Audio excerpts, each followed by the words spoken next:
only been canceled, I think, 3 times. So tell me why you think the games should go on.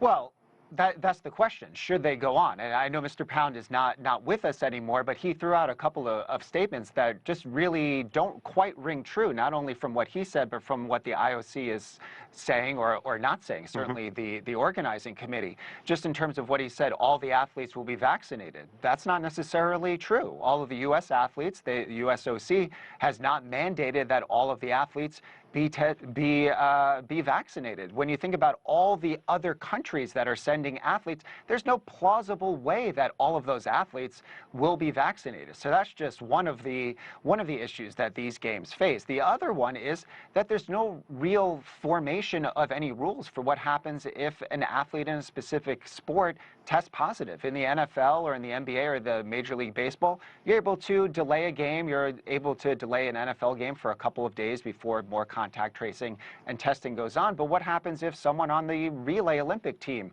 tests positive? What happens if one of the wrestlers in close contact tests positive? They've not really outlined any of these rules or what will happen. Your previous guest just said if it all comes out and it all works out, this is going to be a great indication of organization, and we'll see what happens. But there are just so many things that need to be addressed that haven't been addressed, and they're almost making it almost as a wish that they're hoping that these things happen in the way that they do. Right now, Tokyo and Japan are focusing on trying to vaccinate as many people as possible. I think they're up to almost 500,000 vaccinations a day. But even if they make it at that pace to the Olympic day, that's still only 30% of the population. So that is daunting numbers to look at. Do I think that the games should go on?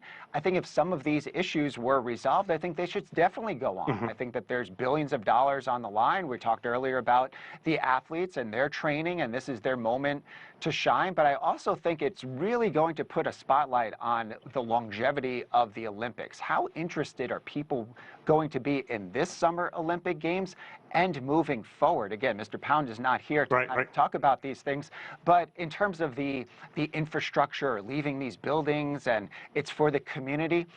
The community also has to pay hundreds of thousands of dollars to maintain these arenas. You look back at some of the past Olympic Games, there's this phrase called the white elephant arenas. That was originated back in Greece. A lot of those arenas and facilities right now have weeds and grass growing out of them because the Greek officials just said, hey, it's not worth it to keep some of these facilities open because people are not using them. And it's not just an Olympic issue, it's a World Cup issue, and it's a lot of these big international tournaments that are the issues. And